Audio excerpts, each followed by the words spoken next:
Hello, teachers. It's James from Teach the Teachers 101. How are you doing? It is Sunday, April 28th, 2024. It's currently 8:37 p.m. and it's 20 degrees Celsius here in Kobe, Japan. It is warm tonight. Just wearing a short sleeve shirt like this is fine. It was it was fantastic today. Anyway, I'm here to uh, sh- show you what I've been teaching my students for this month. And you can use this example for your lessons. All right, so right now I have my little dachshund, mini dachshund on this table, and he's very naughty and curious. Say hi to everyone. Bean, look, look, look, look, look. Okay, sorry. Anyway, um, there's no one watching at the moment, but if you guys happen to find this video later, please watch it right to the end. It might be useful for you guys. You might be able to use it for your eikaiwa.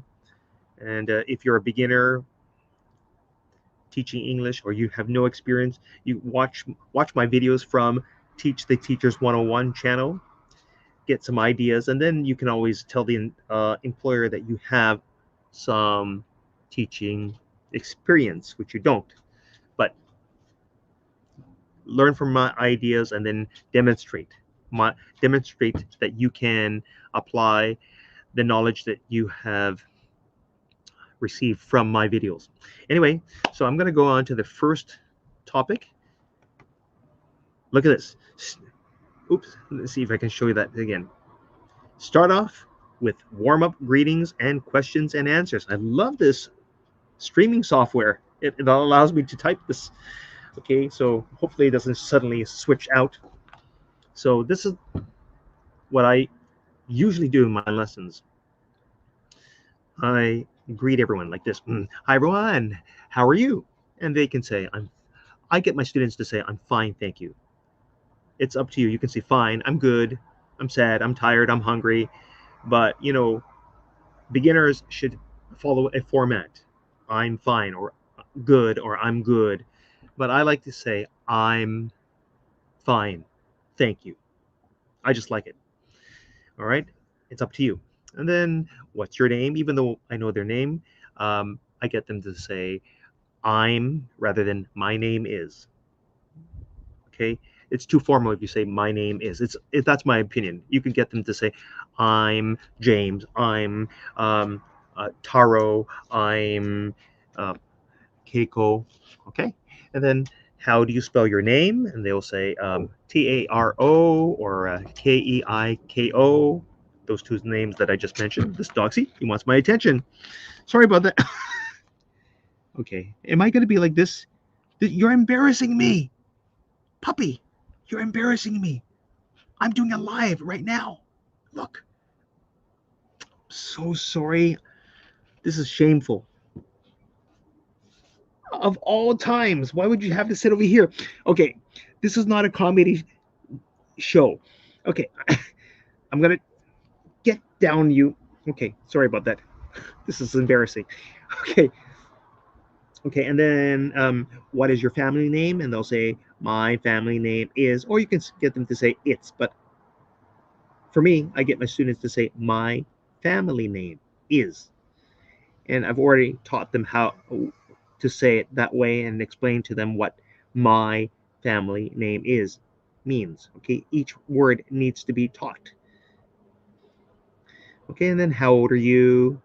You can use years old or just I'm 10 or I'm 10 years old. What grade are you in?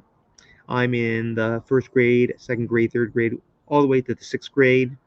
Okay, what elementary school do you go to? I go to, for example, Sakura Elementary School.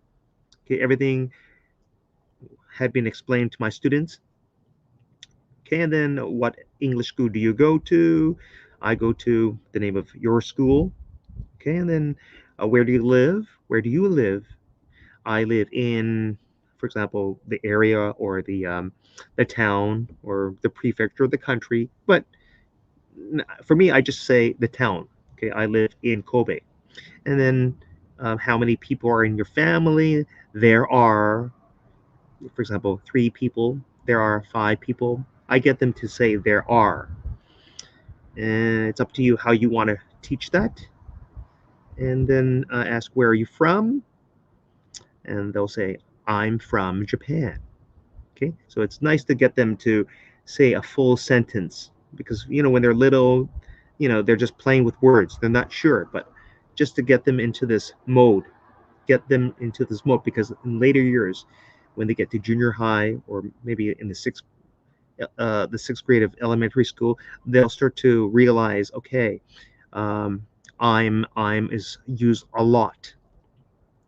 Okay, so it's up to you, but this is the way I teach it. Okay, so after that's done, that's about 10 minutes, 10 minutes of greetings and warm up, and that is for about this is a 50-minute lesson. Okay, I'm assuming that you're doing a 50-minute lesson.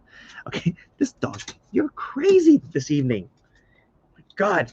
Okay, now, all right, then let's move on to teach true or false perfectly. Okay, it worked. Okay, so I have true or false for elementary and junior high school, but my dog's in the way, so I can't hold up the paper. So um, you're gonna have to teach them what true and or false means. True means honto, false means uso, and you're gonna ask them dochi desu ka, true or false. Maybe if you watch my other videos, I had done a video on how to teach true or false, but for this month, these are the statements. Pigs can't look up at the sky. True or false? They'll think about it for a long time. And you might even think about it. The answer is it true? Pigs can't look up at the sky? That is true. They can't because they have short necks. But they don't know that. Everyone thinks, yeah, why not? Why won't they look up? Okay. Okay. Number 2, your mother is a man. I know it sounds weird. It sounds like a very basic question, very basic statement, but they don't know. They get confused. Okay, um, should be false. All right. Then I threw in some algebra. 4 times in Japanese is kakeru. 4 times 3 equals 12. Now, Japanese students tend to mix up 12 with 20. They often do that. So I emphasize 12, and they'll think about it. I mean, that's a very simple question. I mean, what is 3 times 4? If you write it on the whiteboard, they'll instantly say it in Japanese. Some will say it in English, but there you go. He's off. Okay, so moving on. Number 4. There are 365 days in a year. Okay, once I translate this into Japanese, some students say, no, it's 366. But then someone else says, well, that's every 4 years. Yeah, when there's a leap year, like this year. But generally, it's 365 days in a year. So it's true. Okay, the wording for the next one may be a little bit different for you, but I made it simple for the students to understand. After letter K comes letter J. So they'll look at the alphabet after letter K. K no ato, J kuru. False. False. Right, of course. All right, and then 6. Giraffes are the tallest animal in the world. True, but some of my students said false. They say kujira, which means whale. Okay, it is the biggest animal, but not the tallest. Okay, 7. Caterpillars become bees. All right, so caterpillars is aomushi or kemushi. Become bees. Okay, hachi ni naru. False. They'll laugh once they understand what it means. 8. There is a star on the Canadian flag. I'm from Canada, so I'm using this statement. And they'll look at it and they'll say false. It's a maple leaf, right? Yeah. Okay, and 9, the biggest country in the world is the United States. USA. 一番大きい国。世界中一番大きい国ですね。False. Yes, is Russia. Okay, and number 10, 90 minus. Now, notice you have to emphasize, you have to enunciate 90. Okay, not 19. They often mix up those numbers. 90. Okay, that's huge. Minus 11 equals 77. Some of the little kids will think, okay, one more time. 90 minus 11 equals 77. Okay, they'll say, if it'll take them time, but they'll probably say false. Okay, we know it's false. 11, spiders have 8 legs. True or false? Some students don't know. They think spiders have 6 legs. Oh, it's a diving beetle. And okay, so the answer is true. Number 12, crocodiles cannot stick out their tongues. True or false? The answer is true. Okay, so I didn't know that, but I looked it up.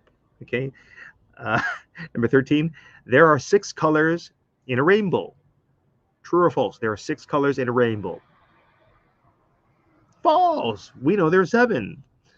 Okay, so notice I mixed it with math and science and some general knowledge type of things. So feel free to make up your own. This is an example. Okay, so test your students at the end of the month. All right, just to see if they understand. Like, let's say you have 4 students in the class. You do this every week. And of course, they're going to memorize the answers eventually, but mix them up. And then um, for me, at the end of the month, the way I test them is that I give them a bonus mark or a bonus candy. It's up to you. If you don't give out candies, you can give out stickers or whatever reward. Kids like to be rewarded, so they'll do much better. All right, so this is my suggestion on how to teach. This might be useful to you for your lessons. If you don't know what to do, you can always contact me on my YouTube channel. Just say that I need some suggestions. I'm also on Facebook. Just find me under Teach the Teachers 101. All right, guys, that is it for this live stream. Thank you very much for your time. And hopefully I earned your subscription. And don't forget to give me a thumbs up. That is it. Thank you very much. And I'm going to end this live stream. Bye, guys. Happy teaching.